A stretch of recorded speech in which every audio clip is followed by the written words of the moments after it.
The morning sun painted golden streaks across the kitchen counter as Maya Torres wiped down the same spot for the third time. Her hands moved automatically, the muscle memory of routine taking over while her mind wandered to the bills stacked on the corner of the table.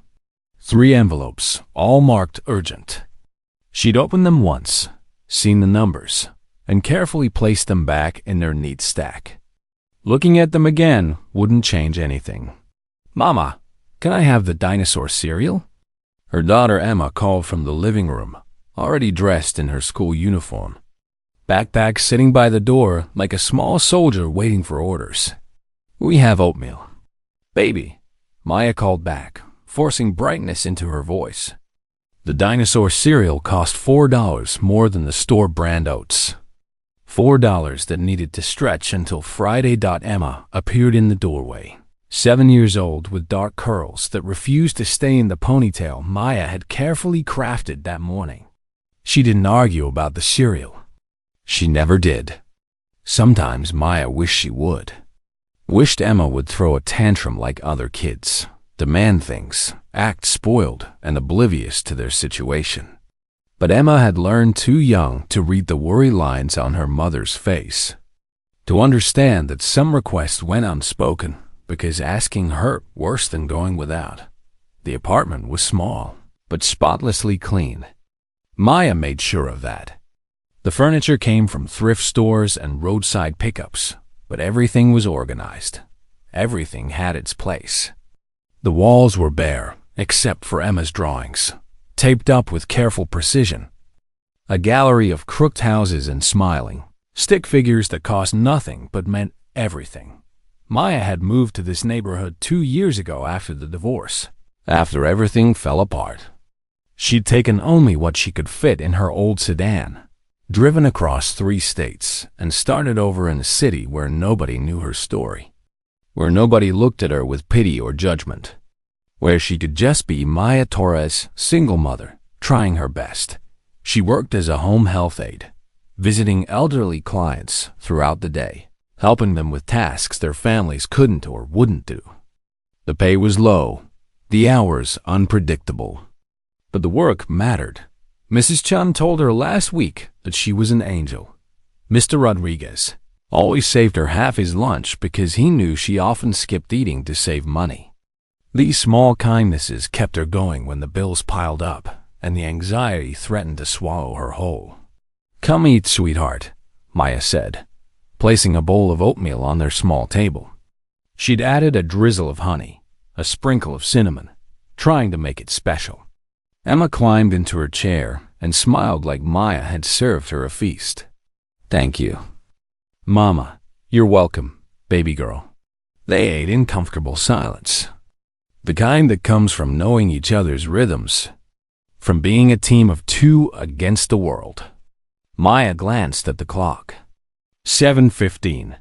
She needed to drop Emma at school by 7:45, then drive across town to her first client by 8:30. The route was carefully calculated, every minute accounted for, because time was money and money was survival. Outside their window, the neighborhood was waking up. Car doors slammed, engines started. People headed to jobs that would keep the lights on and food on tables. Maya finished her oatmeal and rinsed the bowl, her mind already running through the day's checklist. Drop off Emma, Mrs. Patterson until 11. Mr. Rodriguez until 2, then Miss Beatrice until 5. Pick up Emma from after-school care. Home by 6, dinner, homework, bath, bedtime. Repeat. It wasn't glamorous. It wasn't the life she'd imagined when she was young and full of dreams. But it was honest work, and she was teaching Emma something valuable. That you could lose everything and still rebuild. That dignity wasn't about what you owned, but about how you treated people. That kindness cost nothing but was worth everything. Maya grabbed her purse, double-checking for her phone, her keys, her work badge. Everything in order. Everything under control. She had no way of knowing that in less than 2 hours, her carefully constructed life would be tested in a way she never saw coming. That a single encounter would change everything. would force her to choose between bitterness and grace, between protecting herself and extending compassion to someone who didn't deserve it. But that moment was still ahead, waiting at the intersection of circumstance and choice. For now, there was just this. A mother and daughter, getting ready to face another day. How could Maya know that today everything would change? The red and blue lights appeared in Maya's rearview mirror at exactly 8:17 in the morning. Her heart jumped, that automatic response to authority that came from years of trying to stay invisible, stay out of trouble, stay safe.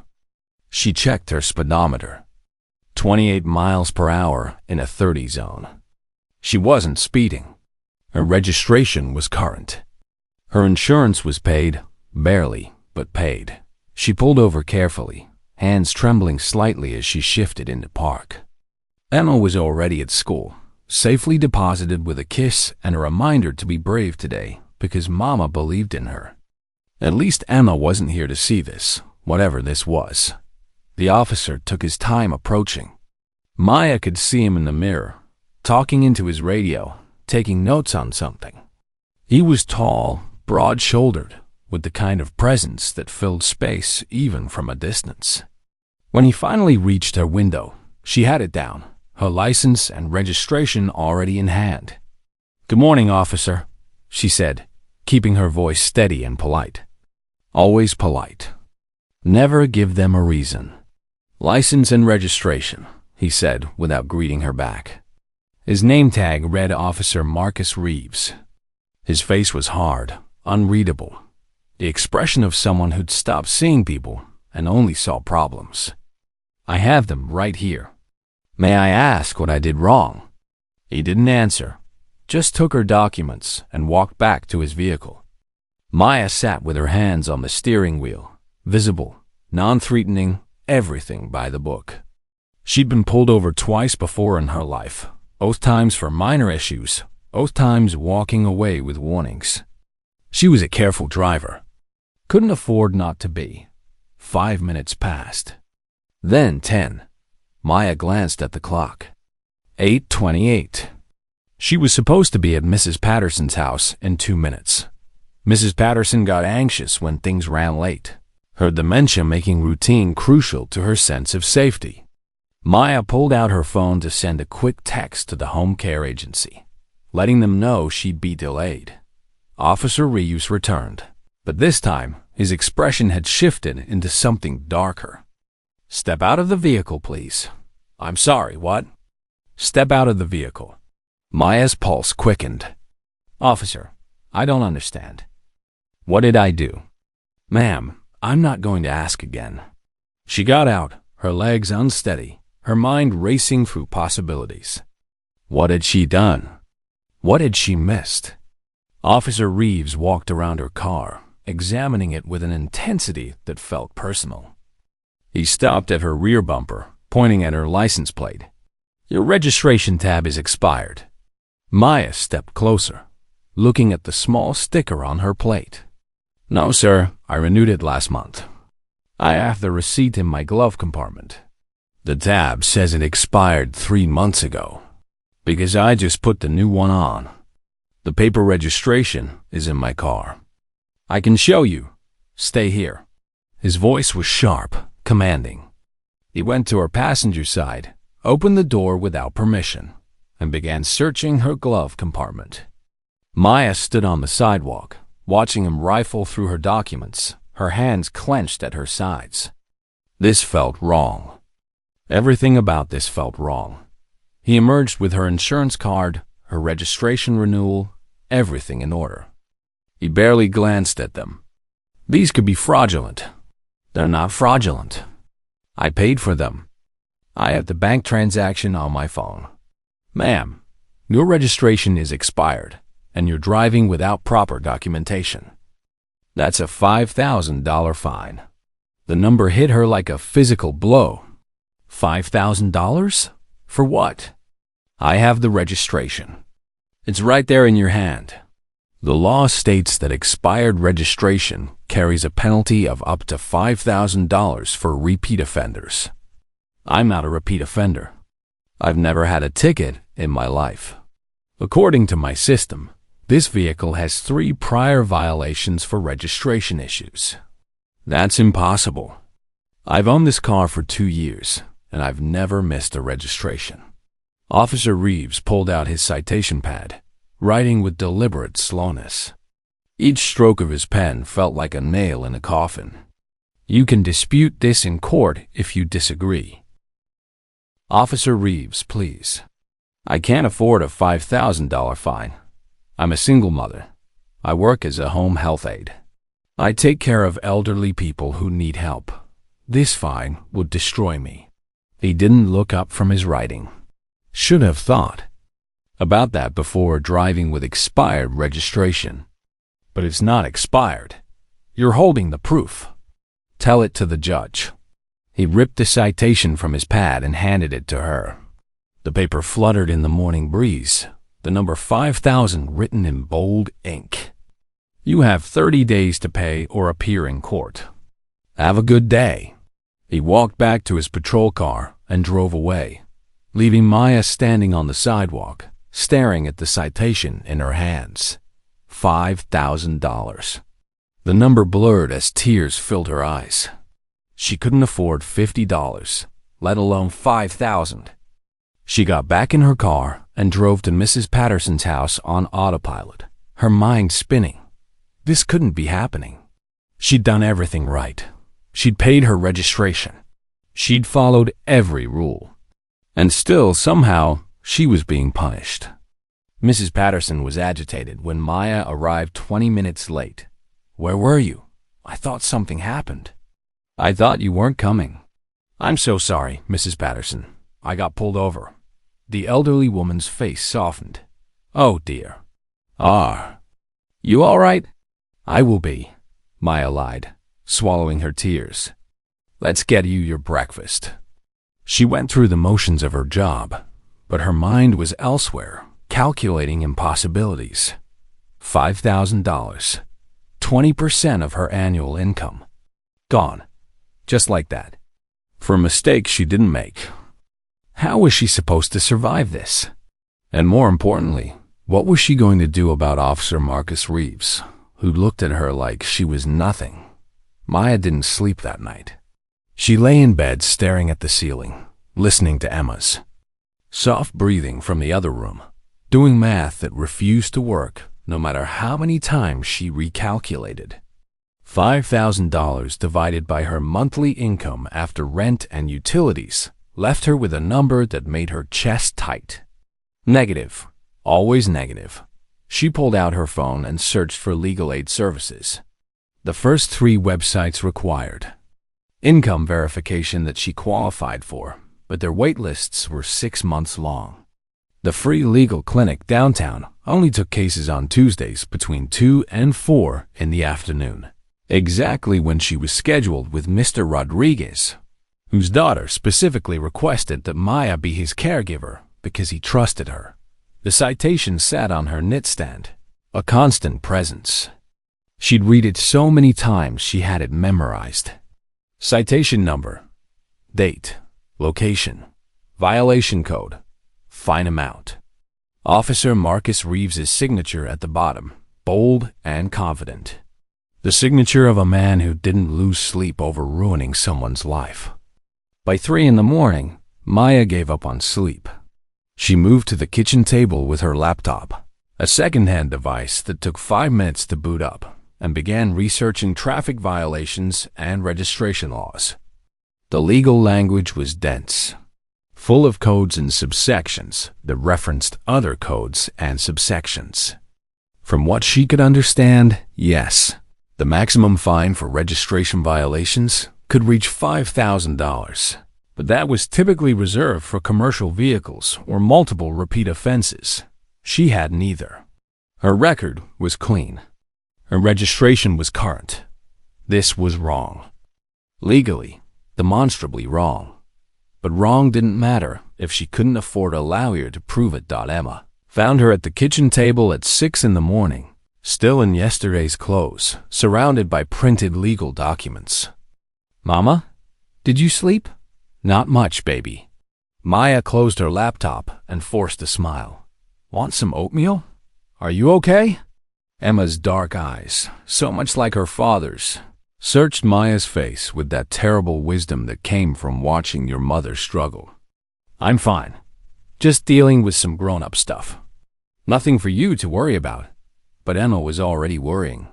Maya could see it in the way her daughter moved through their morning routine, quieter than usual, watching Maya when she thought her mother wasn't looking. 7 years old and already carrying burdens that should belong to adults at work. Maya couldn't focus. Mrs. Patterson asked her the same question 3 times before Maya heard her. Mr. Rodriguez noticed immediately. Something's wrong with you today, Mia. You want to talk about it? Maya hesitated, then found herself telling him everything. The traffic stop, the citation, the impossible fine. Mr. Rodriguez listened with the patience of someone who'd lived long, enough to see injustice in all its forms. This officer, he said when she finished. He's doing this on purpose. This is about power, not law. But what can I do? I can't afford a lawyer. I can't miss work for court dates. I can't pay the fine. I'm trapped. Mr. Rodriguez was quiet for a long moment, his weathered hands folded in his lap. You know what my father used to tell me? He'd say, when someone treats you badly, you have 2 choices. Become like them or become better than them. Most people choose to become like them. That's the easy path. But the hard path, the one that changes things, that's when you choose to be better. I don't know how to be better than this. I'm just trying to survive. Surviving is not the same as giving up. You go to court. You fight this. Not with anger, but with truth. You show them who you are. You show that officer that you're not what he thinks you are. And if I lose, then you lose. But at least you'll lose knowing you stood up for yourself. That's worth something, Maya. That's worth everything. That evening, Maya called the court clerk's office. The woman who answered was polite but firm. Court date was set for 3 weeks from now. Maya would need to appear in person. If she didn't show, the fine would automatically go to collections, and her license would be suspended. Can I request a specific judge? Maya asked. No, ma'am. Cases are assigned randomly. Can I file a motion to reduce the fine based on financial hardship? You can file any motion you want, but it needs to be submitted in writing at least 10 days before your court date. The judge will decide whether to consider it. Maya hung up and looked at the calendar. 10 days. She had 10 days to figure out how to write a legal motion, how to present her case, how to convince a judge that this fine was unjust. She thought about Officer Reeves, about the way he'd looked at her like she was nothing, like she was just another problem to be processed and forgotten. She thought about Emma, about the example she was setting. What lesson was her daughter learning from watching her mother crumble under injustice? Mr. Rodriguez's words echoed in her mind. When someone treats you badly, you have 2 choices. Become like them or become better than them. Maya opened her laptop and began typing. Not a legal motion yet, but a letter. Dear Officer Reeves, she wrote, then stopped. What did you say to? Someone who casually destroyed your financial stability. How did you bridge the gap between his power and her powerlessness? She deleted the words and started again. This time, she wrote from truth, from the exhaustion of working 2 jobs, from the fear of losing everything again, from the determination to not let her daughter see her mother defeated. She wrote until 3 in the morning, pouring everything onto the page, knowing she'd probably never send it, but needing to say it anyway. When she finally crawled into bed, the citation still sat on her nightstand.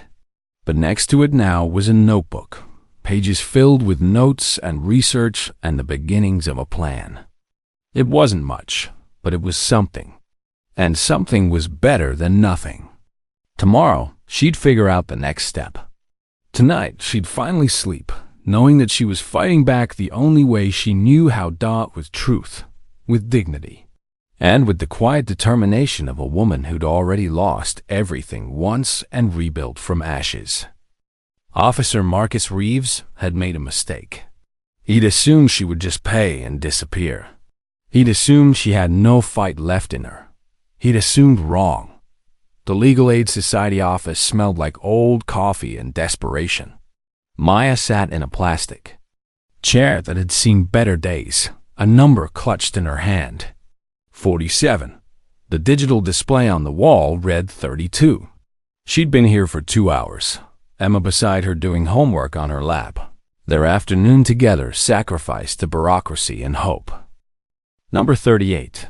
A tired voice called from behind a desk. Maya watched a man approach the window, watched him explain his situation, watched the intake worker shake her head and hand him a pamphlet. The man walked out with the same defeated expression he'd entered with. This was the pattern she'd observed all afternoon. People came seeking help. People left with pamphlets and apologies. "This is taking forever," Emma whispered, but she didn't complain beyond that. She never did. "I know, baby. Thank you for being patient." Number 47. Maya's heart jumped. She gathered their things, took Emma's hand, and approached the desk. The woman behind it was maybe 50, with gray-streaked hair pulled back in a practical bun and glasses that kept sliding down her nose. "Name?" the woman asked, not looking up from her computer. "Maya Torres. I'm here about a traffic citation that I believe was issued unfairly." Now the woman looked up, and Maya saw something flicker in her eyes. Not hope, but recognition. The recognition of someone who'd heard this story 1,000 times before. Amount of the fine? $5,000. The woman's fingers paused over her keyboard. 5,000? For a traffic violation? That's what I said. For supposedly driving with expired registration, except my registration isn't expired. I have proof. The woman leaned back in her chair, studying Maya with new interest. "Tell me everything. Don't leave anything out." Maya told her story, showing her the citation, the registration renewal receipt, the insurance documents. Everything that proved she'd done nothing wrong. The woman, whose name tag read Patricia Chun, listened without interrupting, taking notes on a legal pad. "This officer," Patricia said when Maya finished. "Marcus Reeves." "You said his name was Marcus Reeves?" "Yes, why?" Patricia's expression shifted into something darker. "Because this isn't the first complaint we've received about him. He's been issuing these excessive fines for minor violations, targeting people who look like they can't afford lawyers. We've had 3 cases in the last 6 months. All of them settled out of court after the families went into debt trying to fight it." Maya's blood went cold. "So this is intentional? He's doing this on purpose?" "We can't prove that yet, but the pattern is suspicious. The question is whether we can build a strong enough case to challenge him." Patricia pulled out a file folder, flipping through pages. "Here, same officer, same type of violation, same excessive fine. The pattern suggests either gross incompetence or deliberate abuse of authority. Can you help me?" Patricia was quiet for a long moment, staring at the file, at Maya, at the stack of cases piled on her desk. "We're severely understaffed. Our caseload is triple what it should be. Normally, I'd have to put you on the waiting list." Maya's hope began to crumble. But if this is part of a pattern of abuse, it's not just your case anymore. It's a civil rights issue. And those we prioritize." Patricia pulled out a form. "I'm going to take your case, but I need you to understand something. This won't be easy. Officer Reeves has the power of the badge behind him. The department will protect him. The court will be inclined to believe him over you. We're going to have to prove not just that he was wrong, but that he was deliberately wrong. I'll do whatever it takes." "Good, because I'm going to need you to be strong. I'm going to need you to face him in court, tell your story, and not break down when he tries to make you look like a criminal." Can you do that? Maya thought about Emma, watching this unfold. About Mr. Rodriguez's words. About the 3 other families who've been crushed by this same man. Yes, I can do that. Patricia smiled for the first time. All right then. Let's go to war. Over the next 2 weeks, Maya and Patricia built their case. They gathered documentation, statements from the other victims, evidence of the pattern. Patricia filed motions, challenged the fine as excessive and punitive, requested an investigation into Officer Reeves's conduct. The response came faster than expected. A letter from the police department, formal and cold, stating that Officer Reeves's actions were within department policy and that they stood behind his citation. But attached to that letter was something interesting. A memo, probably included by mistake, showing that the department had received complaints about Reeves before, but had dismissed them as people trying to avoid responsibility for their violations. This is it, Patricia said, holding up the memo. This proves they knew he had complaints and did nothing. This proves negligence at best, complicity at worst. The court date arrived on a gray Tuesday morning. Maya wore her one good interview suit, bought secondhand, but cleaned and pressed until it looked almost new. Patricia met her outside the courthouse, looking more fierce than tired today, her armor of professional competence firmly in place. Remember, Patricia said as they walked up the steps, tell the truth. Don't let him rattle you. And whatever happens, know that you're fighting not just for yourself, but for everyone else he might target after you. The courtroom was smaller than Maya expected, less dramatic than television had taught her.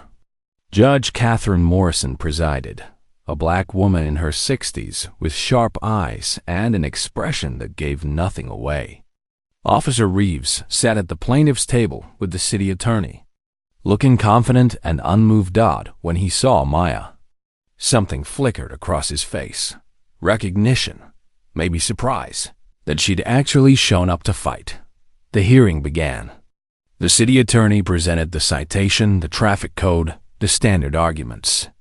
Officer Reeves was called to testify, his voice steady and professional as he explained how he'd stopped Maya for expired registration, how she'd been unable to provide valid documentation at the scene. That's not true, Maya whispered to Patricia. Your turn is coming, Patricia whispered back. When Patricia stood for cross-examination, the temperature in the room seemed to shift. She approached Officer Reeves with the precision of a surgeon, asking questions that seemed simple but were carefully designed to trap him. Officer Reeves, how many registration violations have you cited in the last 12 months? I'd have to check my records. Let me help you. According to department data, you've issued 83 citations for registration violations. Is that accurate? If that's what the data says, of those 83 citations, how many resulted in fines over $1,000? Officer Reeves shifted in his seat. I don't recall specific amounts. 61. You've issued 61 citations with fines over $1,000 in the last year alone. Officer Reeves, what's the average fine for registration violations issued by your colleagues? I don't know. $250. The average fine for registration violations in this county is $250. Your average is $2,800. Can you explain that discrepancy? The judge leaned forward, suddenly very interested. Officer Reeves's confidence began to crack. I follow the law. If people don't maintain their registration, they pay the consequences. But Ms. Torres did maintain her registration. We have proof she renewed it 37 days before you stopped her. Yet, you issued her a $5,000 fine. Why? Silence. Officer Reeves looked at his attorney, who was frantically flipping through papers. Patricia continued, relentless. Could it be that you target people you assume can't afford to fight back? People like Ms. Torres, who work multiple jobs just to survive. Objection, the city attorney shouted. This is character assassination, not relevant to the case. Your Honor, Patricia turned to the judge. This goes directly to the pattern of abuse and the excessive nature of the fine. We're not just defending Ms. Torres. We're exposing a systematic targeting of vulnerable citizens. Judge Morrison removed her glasses and looked at Officer Reeves for a long, uncomfortable moment. I'll allow it. Continue, Ms. Chun. What happened next would change everything. Patricia called Maya to the stand. The walk from her seat to the witness box felt like miles, every eye in the courtroom tracking her movement. Maya placed her hand on the Bible, swore to tell the truth, and sat down with her hands folded in her lap to keep them from shaking. Ms. Torres, Patricia began gently, tell the court about the morning of August 15th. Maya took a breath and began. She described dropping Emma at school, heading to work, seeing the lights in her mirror. She described the stop, the way Officer Reeves had searched her car without her permission. How he'd held her valid registration in his hand and still issued the citation. How much do you earn per year, Miss Torres? About $26,000 before taxes. A murmur went through the courtroom. $5,000 was nearly 20% of her annual income. What would paying this fine mean for you and your daughter? Maya's voice wavered but held.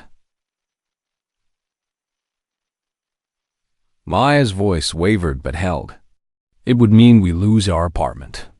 It would mean I can't afford Emma's after-school care, which means I can't work my full hours. It would mean choosing between electricity and food. It would destroy everything I've spent 2 years building. And yet you're here today. Why? Maya looked at Officer Reeves for the first time. He was staring at the table, jaw tight, refusing to meet her eyes. Because what he did was wrong. And if I don't stand up to it, he'll do it to someone else. Someone who might not survive it.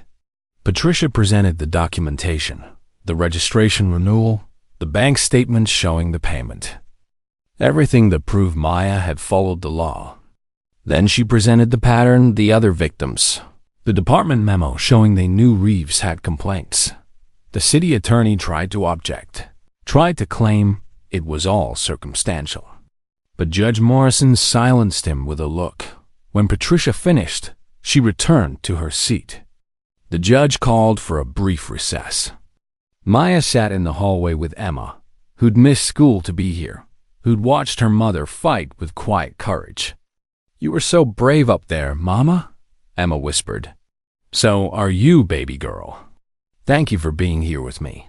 When they returned to the courtroom, Judge Morrison was already at her bench, reading through documents with an expression that had shifted from neutral to something harder. I've reviewed the evidence, she began, and I'm troubled by what I see. Officer Reeves, your citation pattern is statistically anomalous and suggests either a fundamental misunderstanding of appropriate enforcement or deliberate targeting of vulnerable citizens. The evidence presented today shows that Ms. Torres was in full compliance with registration requirements at the time of your stop. Officer Reeves stood. Your Honor, I was following protocol. Sit down. The judge's voice cracked like a whip. I'm not finished. Ms. Torres, I'm dismissing this citation entirely. You owe nothing. Relief flooded through Maya so powerfully she nearly collapsed. Patricia squeezed her hand. But Judge Morrison wasn't done. Furthermore, I'm ordering an investigation into Officer Reeves's citation practices and recommending to the police chief that he undergo retraining or reassignment. This kind of enforcement has no place in our community. The gavel came down. The case was over. Maya had one dot in the hallway afterward. Patricia hugged her. You did it. You stood up and you won. We did it, Maya corrected. I couldn't have done this without you. What are you going to do now? Maya looked back at the courtroom, thinking about Officer Reeves, about the humiliation on his face as the judge had reprimanded him. She thought about the anger she'd carried for weeks, the fear, the stress. And then she thought about Mr. Rodriguez's words. When someone treats you badly, you have two choices. I'm going to do something crazy, Maya said. Can you get me Officer Reeves's contact information? Patricia's eyes widened. Maya, I don't think that's a good idea. Please. I promise I'm not going to do anything that will get me in trouble. I just need to talk to him. 3 days later, Maya sat in a coffee shop across from Officer Marcus Reeves. He'd agreed to meet her, probably out of curiosity or maybe guilt. He looked different in civilian clothes, smaller somehow, less imposing. He sat across from her with his coffee untouched, waiting for her to speak. Why did you agree to meet me? Maya asked. I don't know. I figured I owed you at least that much. You don't owe me anything. The court dismissed the case. Legally, we're done. Then why am I here? Maya wrapped her hands around her coffee cup, gathering her thoughts. Because I want to understand. Why me? Why that morning? Why $5,000? Officer Reeves was quiet for a long time. When he finally spoke, his voice was different from the commanding tone he'd used during the traffic stop. Quieter, more human. Do you really want to know? Yes, because you look like an easy target. Because I was having a bad morning and you were there. Because I've been doing this job for 15 years and somewhere along the way, I stopped seeing people and started seeing problems to solve. He looked at her directly for the first time. I was wrong. What I did to you was wrong. And I'm sorry. The apology hung in the air between them. Maya had expected to feel satisfaction, vindication, triumph. Instead, she felt something unexpected. Sadness. For him, for her, for the system that allowed this to happen. Are you going to lose your job? She asked. Probably not fired, but definitely reassigned. Desk duty, maybe. Retraining. It's what I deserve. Do you have family?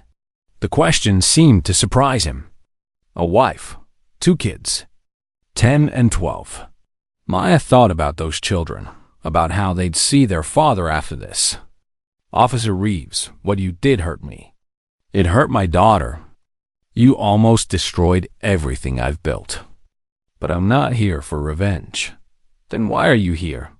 Because I want you to know that I forgive you. Officer Reeves's face crumpled. For a moment, he looked like he might cry. You shouldn't. What I did was inexcusable. Probably. But carrying anger hurts me more than it hurts you. And I want my daughter to learn that being strong doesn't mean being hard. It means being brave enough to extend grace even when someone doesn't deserve it. I don't understand. Why would you do that? Maya smiled sadly. Because someone once told me that when people treat you badly, you have 2 choices. You can become like them, or you can become better than them. I choose better. They sat in silence for a while, 2 strangers connected by pain, and now by something else. Something harder to define, but infinitely more powerful. Not friendship, not forgiveness in the easy sense, but a recognition of shared humanity. A choice to not let bitterness poison the future. Thank you, Officer Reeves finally said. I don't deserve your forgiveness, but thank you. You're welcome. Just promise me something. Anything.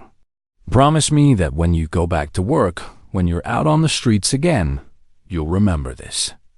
You'll remember that every person you stop is someone's mother or father or child. That they have stories and struggles you know nothing about. That your badge is meant to protect people, not punish them. I promise. I swear to you, I'll do better. Maya stood to leave. Officer Reeves stood too, extending his hand. She hesitated for only a moment before taking it. His handshake was firm, his eyes red-rimmed. Your daughter, he said. She's lucky to have you. I'm lucky to have her. Maya walked out of the coffee shop into the afternoon sunlight, feeling lighter than she had in weeks. The citation was dismissed. The fight was over. And she'd chosen grace over bitterness. Forgiveness over revenge. She'd chosen to be better. And somehow, in that choice, she'd found something she didn't expect. Peace, officer. Marcus Reeves sat in his car outside the coffee shop for 20 minutes after Maya left, staring at nothing, his hands gripping the steering wheel until his knuckles turned white. Her words echoed in his mind, relentless and impossible to ignore. I forgive you. He didn't deserve forgiveness. He knew that. He'd known it the moment Judge Morrison had exposed his citation pattern in open court, the moment he'd seen the statistical evidence of his own cruelty laid bare. But intellectual knowledge was different. From feeling it, from having a woman you'd nearly destroyed look you in the eyes and offer grace you hadn't earned. When he finally drove home, his wife Rachel was in the kitchen making dinner. She took one look at his face and set down the wooden spoon. What happened? I met with her. The woman from the court case. Rachel's expression shifted to concern. Marcus, your lawyer said not to. I know what the lawyer said, but she asked to meet, and I owed her that much. He sat heavily at the kitchen table. Rachel, she forgave me. After everything I did, after I almost ruined her life, she forgave me. What did you say? I apologized. I told her the truth about why I did it. And she chose not to hate me. His voice cracked. How does someone do that? Rachel sat beside him, taking his hand. Maybe she's just a better person than most. She is. She absolutely is. And I almost destroyed her because I was having a bad day. That night, Marcus couldn't sleep. He kept seeing Maya's face, her daughter's face in the courtroom gallery, watching our mother fight. He thought about his own children, asleep down the hall. What would they think of him if they knew? What example was he setting? At 3 a.m, he got up and went to his home office. He pulled out every citation he'd written in the last year, spreading them across his desk. 83 registration violations. 61 with excessive fines. He started going through them one by one, looking at the names, the addresses, the amounts. Maria Gonzalez, single mother. $3,000 fine. James Peterson, elderly retiree. $4,000 fine. Lisa Chun, college student. $2,500 fine. Each name was a person. Each person had a story he'd never bothered to learn. Each fine was a potential catastrophe he'd casually inflicted because it made him feel powerful, because it filled a quota, because he'd stopped caring about the human cost of his actions. By morning, Marcus had made a list. Every person he'd cited excessively in the last year. Every life he'd potentially damaged. He didn't know what he was going to do with the list yet, but he knew he couldn't just pretend it didn't exist. At work, the next day, his sergeant called him into the office. Reeves, we need to talk about your reassignment. I understand. Desk duty. Actually, no. The chief wants you to attend a community policing seminar. 6 weeks of retraining on de-escalation, community engagement, and ethical enforcement. You'll be on paid administrative leave during the training. Marcus nodded. I'll do whatever it takes. The sergeant studied him. Look, I've known you for 10 years. You used to be a good cop. What happened? I don't know. I got tired, frustrated. Started seeing every person as a potential problem instead of someone I was supposed to serve. He paused. But I'm going to fix it. I have to. The seminar started 2 weeks later. It was held at a community center, taught by retired officers and social workers who specialized in police community relations. Marcus expected it to be a waste of time, a box-checking exercise. Instead, it was brutal in its honesty. They watched videos of traffic stops gone wrong. They role-played scenarios where officers had to choose between strict enforcement and human compassion. They heard from community members who'd had negative encounters with police, who described the fear and humiliation and lasting damage. One speaker was a middle-aged man who'd been stopped for a broken taillight and ended up with $1,000 fine for multiple equipment violations. I lost my job, the man said. I couldn't afford the fine and keep paying rent, so I chose rent. The fine went to collections. My credit was destroyed. I couldn't get another job that required a credit check. That one stop, that one officer's decision to pile on violations, it changed the trajectory of my life. Marcus listened with growing horror, recognizing himself in that officer's actions. After the session, he approached the speaker. "I'm sorry for what happened to you." The man looked at him warily. "You weren't the cop who stopped me." "No, but I've been that cop to other people, and I'm trying to figure out how to make it right." The man's expression softened slightly. "You make it right by being different going forward.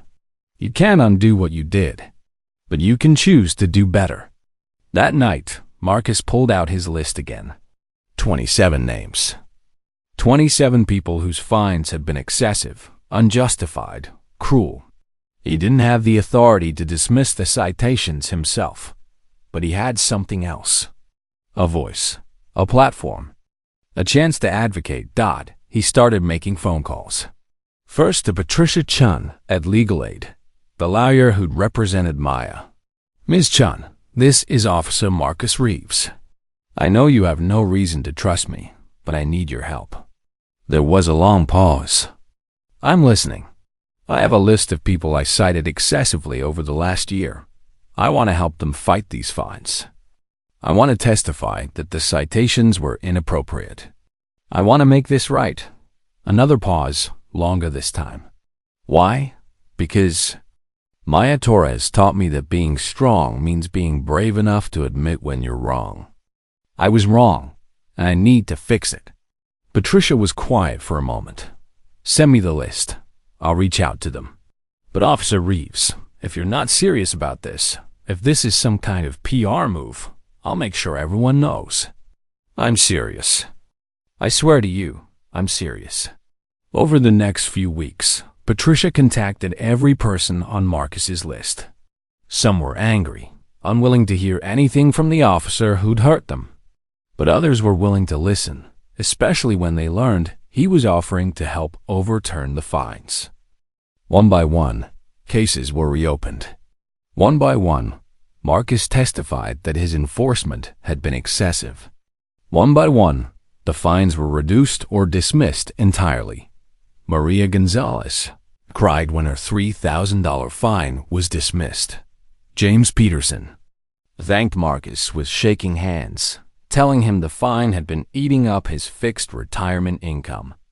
Lisa Chun was able to stay in college instead of dropping out to work full-time.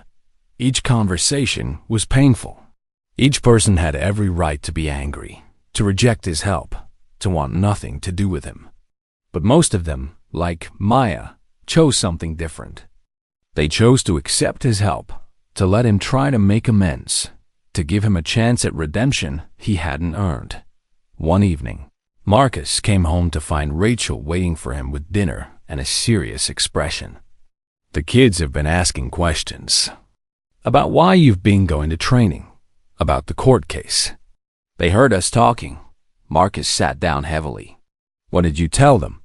"I told them Daddy made some mistakes at work and he's trying to fix them. But Marcus, they're gonna need to hear it from you. They need to understand that even adults mess up sometimes, and what matters is how we respond." That night, Marcus sat with his 10-year-old son and 12-year-old daughter and told them the truth. He explained that he'd treated people unfairly, that he'd abused his authority, that he'd hurt innocent people because he'd stopped caring about the human impact of his actions. "Are you in trouble?" his daughter asked. "Yes, but not the kind of trouble you're thinking.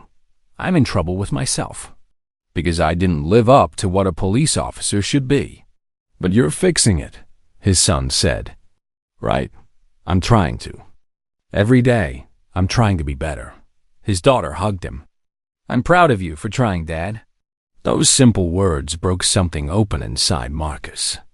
He held his children and cried, really cried, for the first time since this whole ordeal began. Not tears of self-pity, but tears of genuine remorse and gratitude that he'd been given a chance to change. Later, after the kids were in bed, Rachel sat with him on the couch. "You're doing the right thing. It's hard, but it's right." "Maya Torres saved my life," Marcus said quietly. "She didn't have to forgive me. She didn't have to show me grace. But she did, and it changed everything." "Maybe you should tell her the double quotes." Marcus thought about it. The next day, he sat down and wrote Maya a letter. Not an email, not a text, but a real letter on paper, written by hand. "Dear Maya, I know I've already apologized, and I know words are inadequate for what I did. But I wanted you to know what's happened since our meeting at the coffee shop.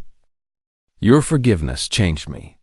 It showed me that I'd become exactly the kind of person I joined the police force to stop. Someone who abused power. Someone who hurt the vulnerable. Someone who forgot that behind every citation is a human being with a story. I've spent the last month trying to make amends. I've helped overturn 27 excessive fines. I've completed community policing training. I've had difficult conversations with my own children about what it means to make mistakes and try to do better. None of this erases what I did to you. I know that. But I wanted you to know that your choice to extend grace instead of bitterness didn't just save you from carrying anger. It saved me from becoming permanently lost in my own worst instincts. Thank you for seeing humanity in me when I'd stopped seeing it in others. With deep respect and gratitude." Marcus Reeves mailed the letter not knowing if she'd read it or if it would matter. But he needed to send it anyway.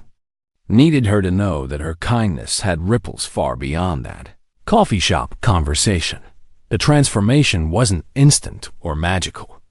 Marcus still struggled with old habits, still had to consciously choose compassion over convenience.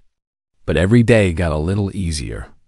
Every interaction became an opportunity to remember what Maya had taught him, that grace was stronger than punishment. That forgiveness could transform both the person who offered it and the person who received it. That sometimes the bravest thing you could do was admit you were wrong and commit to being better. Maya Torres had given him a gift he never deserved, and he was determined to spend the rest of his career honoring it. 6 months after the court case, Maya stood in the parking lot of Mercy Hospital, holding a small bouquet of flowers she'd picked up from the grocery store. She'd received Marcus's letter 3 months ago, had read it multiple times, and had tucked it away in a drawer with other important documents. She hadn't responded to it, hadn't reached out. She'd simply let it exist as a small, hopeful thing in a world that often felt absent of hope. But today was different. Patricia Chun had called her 2 days ago with news. Officer Marcus Reeves had been in a car accident. Nothing related to work, just wrong place, wrong time. Another driver had run a red light, T-boned his patrol car. Marcus had been hospitalized with broken ribs, a concussion, and internal injuries. He was stable, but facing a long recovery. Maya had no obligation to care. No reason to visit. Their business was concluded months ago. But she couldn't stop thinking about it. About the man who'd hurt her, then changed because she'd chosen grace. About his children, who'd almost lost their father. About the ripple effects of compassion that reached further than anyone could predict. So here she was, holding flowers, feeling ridiculous and right at the same time. She found his room on the 3rd floor. The door was partially open. She could hear voices inside. A woman's voice, gentle and worried. Children's voices trying to be quiet but failing. She almost turned around, decided this was a private family moment. But something made her knock softly instead. The voices stopped. A woman appeared at the door, early 40s, with tired eyes and worry lines that looked recent. "Can I help you? I'm Maya Torres. I don't know if Officer Reeves mentioned me, but I wanted to see how he was doing." Recognition flooded the woman's face. "You're the woman from the court case. The one who forgave him." "Yes." The woman's eyes filled with tears. She stepped into the hallway, closing the door behind her. He talks about you, about what you did for him. He says you changed his life. I just chose not to hate him. That's all. That's everything. Rachel Reeves wiped her eyes.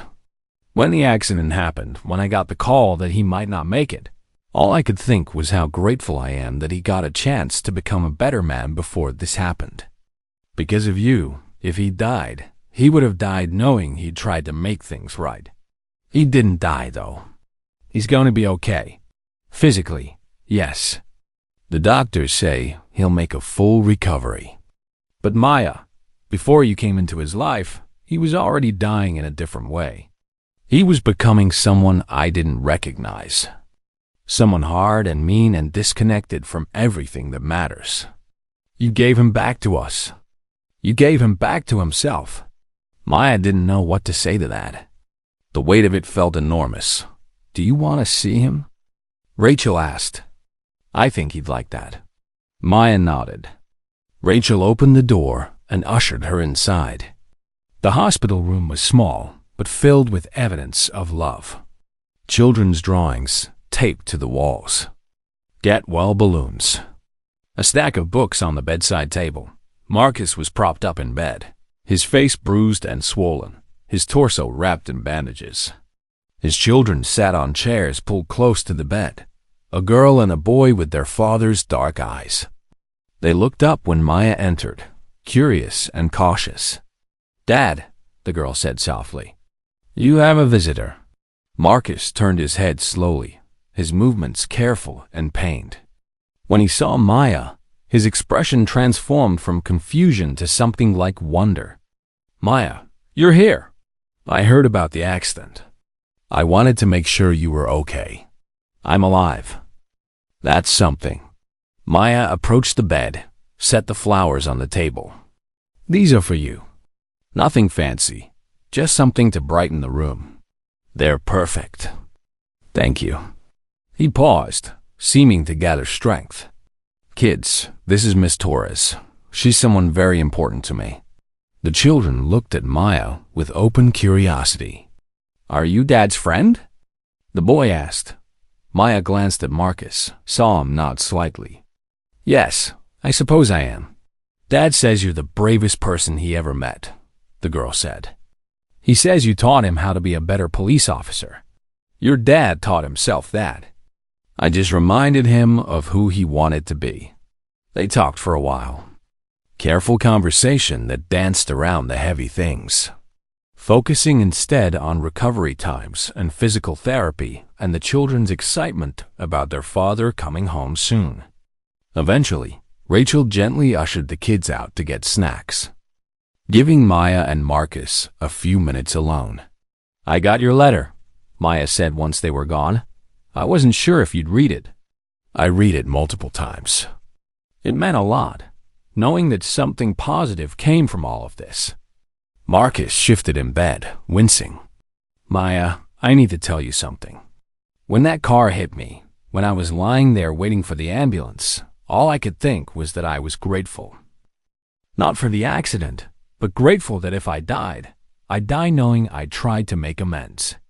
That I'd become someone my kids could be proud of. His voice cracked. You gave me that chance. If you'd chosen bitterness, if you'd chosen revenge, I'd still be that person I was. That angry, cruel person who hurt people because he could. Marcus, you made the choice to change. I just didn't stand in your way. That's more than most people would do. Maya pulled a chair closer to the bed. Can I tell you something? When I first met with you at that coffee shop, I was terrified. I thought I was supposed to feel powerful, vindictive, triumphant. But all I felt was sad. Sad for both of us. Sad that the system let this happen. Sad that we were both casualties of a world that rewards cruelty more than kindness. What changed? My daughter. I kept thinking about what example I was setting for her. Did I want her to learn that when people hurt you, you hurt them back? Or did I want her to learn that forgiveness is the most powerful thing you can offer? Not because the other person deserves it, but because carrying hatred is too heavy a burden.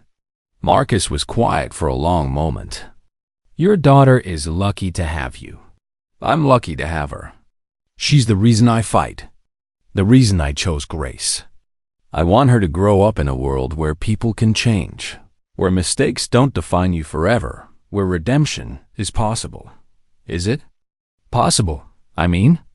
Maya looked at him, this broken man in a hospital bed who'd hurt her and then worked tirelessly to become better. Yes, I think it is. I think you're proof of it. Before Maya left, Rachel caught her in the hallway again. Thank you for coming. It means more than you know. How are you holding up? Rachel's composure wavered. Scared, grateful, exhausted. When I got the call about the accident, I thought I was going to lose him. And in that moment, I realized how lucky I am that I got him back before this happened. Not the man he was becoming, but the man he used to be. The man you helped him remember he could be. He did the work himself, Rachel. I just didn't make it harder. Sometimes that's enough. Sometimes just not making it harder is the greatest gift you can give someone. They exchanged phone numbers, promised to stay in touch. As Maya drove home, she thought about the strange path that had led here. A traffic stop that should have been routine. A fine that could have destroyed her. A court case that exposed systemic abuse. And at the end of it all, not enemies, but something closer to allies. Maybe even friends. That evening, Emma was doing homework at the kitchen table when Maya got home. How was the hospital visit? It was good. Officer Reeves is going to be okay. Emma looked up from her math worksheet. The police officer who gave you that ticket? Yeah, that one. Why did you visit him if he was mean to you? Maya sat down across from her daughter. Because he stopped being mean. He changed. And I wanted him to know that I noticed, that I'm proud of him for trying to be better. Miss Johnson at school says people don't really change. Miss Johnson is wrong. People can change if they want to badly enough. It's not easy, but it's possible. And when someone is trying really hard to change, the kindest thing we can do is encourage them instead of punishing them forever for who they used to be. Emma thought about this, her face serious. So you forgave him? Yes. Was it hard? At first. But then it got easier. Because holding on to anger was making me tired, baby. Forgiveness gave me energy back. Emma nodded, returning to her homework. But Maya could see the wheels turning in her daughter's mind, processing this lesson about grace and second chances, and the power of choosing kindness even when it's difficult. Later that night, Maya received a text from Rachel. Thank you again for coming. Marcus cried after you left. Happy tears, I think. You gave him hope that redemption is real. Maya typed back. He gave me hope too. Hope that the world can still be good. That people can still choose to be better.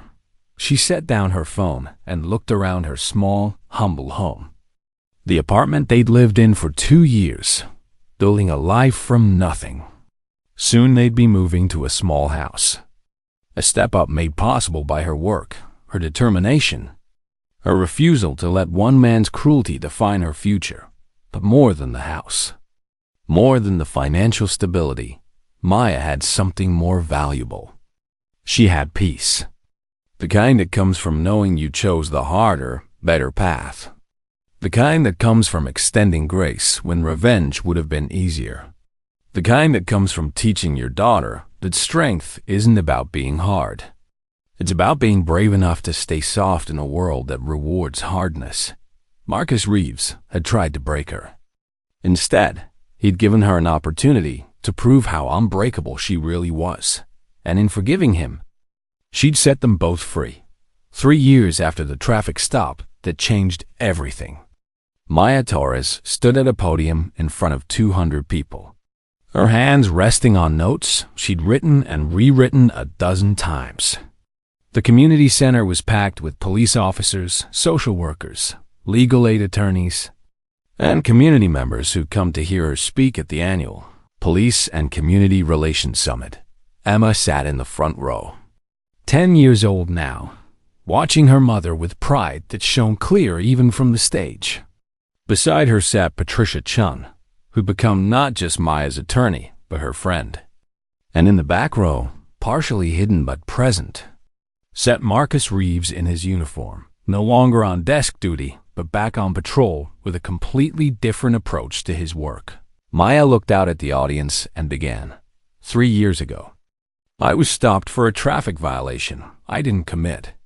I was issued a fine that would have destroyed my family financially. I was treated as less than human by someone whose job was to protect and serve. I had every reason to be angry, to seek revenge, to let bitterness consume me. She paused, letting the words settle. But a wise man once told me that when someone treats you badly, you have two choices. You can become like them, or you can become better than them. Most people choose to become like them because it's easier. It feels good in the moment to hit back, to make someone hurt the way they hurt you. But that easy choice creates a cycle that never ends. Hurt people. Angry people create more anger. Bitterness breeds bitterness. Maya saw heads nodding in the audience. She continued, I chose differently. Not because I'm some kind of saint, but because I'm a mother. And I knew that my daughter was watching, learning from my actions what it means to be strong. I could teach her that strength means retaliation. Or I could teach her that real strength, the kind that changes the world, means having the courage to extend grace even when someone doesn't deserve it. She glanced at Marcus in the back row. He was watching intently, his expression serious. The officer who stopped me that day was Officer Marcus Reeves. He's here tonight, and with his permission, I want to tell you what happened after I chose forgiveness instead of revenge. Maya told the story. The court case, the meeting at the coffee shop, the choice to forgive. She told them about Marcus's transformation, about the 27 other cases he'd helped overturn, about his commitment to becoming a better officer. She told them about the accident, about visiting him in the hospital, about watching him fight not just for physical recovery, but for redemption. Today, Officer Reeves is one of the most respected community police officers in our city. He runs programs for at-risk youth. He's helped reform citation policies to prevent the kind of abuse he once perpetrated. He speaks at schools about accountability and second chances. He's become an advocate for the very communities he once targeted. She saw Marcus wipe his eyes, saw Rachel beside him squeeze his hand. But here's what I want you to understand. This transformation didn't happen because I was nice to someone who hurt me. It happened because both of us chose to believe that redemption is possible, that people can change, that one bad choice doesn't have to define someone forever, that grace is stronger than punishment. Maya looked at Emma, her beautiful daughter who'd never known a father but had been raised by a village of people who showed up for them.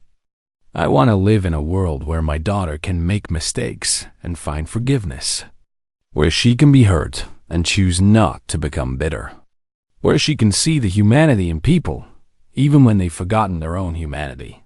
Her voice strengthened, filled with conviction. That world doesn't exist unless we create it. And we create it by choosing every single day to be better than our worst instincts, to extend grace even when it's hard, to believe in redemption even when it seems impossible. She gripped the podium, feeling the weight of every eye on her. 3 years ago, I could have let Officer Reeves destroy me. I could have let anger poison my life. I could have taught my daughter that the world is cruel and people never change. Instead, I chose hope. I chose forgiveness. And that choice didn't just save me from bitterness. It saved Officer Reeves from becoming permanently lost in his own worst self. It saved his family from losing a husband and father to anger and shame. It created ripples that touched 27 other families whose fines were overturned. It changed policy. It inspired reform. Maya smiled, feeling tears on her own cheeks now. Forgiveness isn't weakness. It's the most powerful force in the world. It breaks cycles of hatred. It creates space for transformation. It says to someone, I see your humanity even when you've forgotten it yourself. And sometimes, just sometimes, that's exactly what someone needs to find their way back. She stepped back from the podium. The applause started small, then grew, filling the room. People stood. Emma was crying, smiling, clapping with her whole heart. Patricia was on her feet.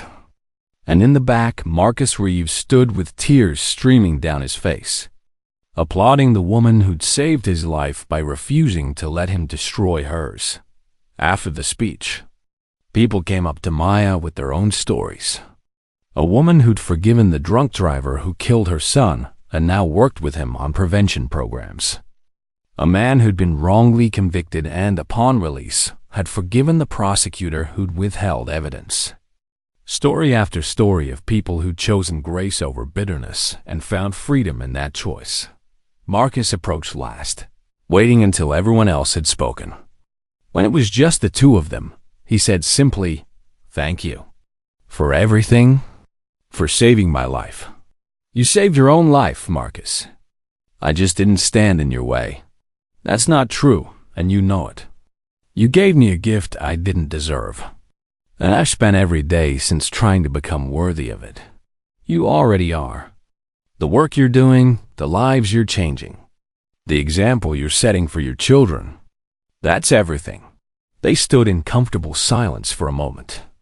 Two people connected by pain, transformed into purpose. "Maya," Marcus said quietly, "if I could go back and undo that traffic stop, I would. But if I did, I'd never have learned what you taught me. That grace is stronger than punishment. That people can change.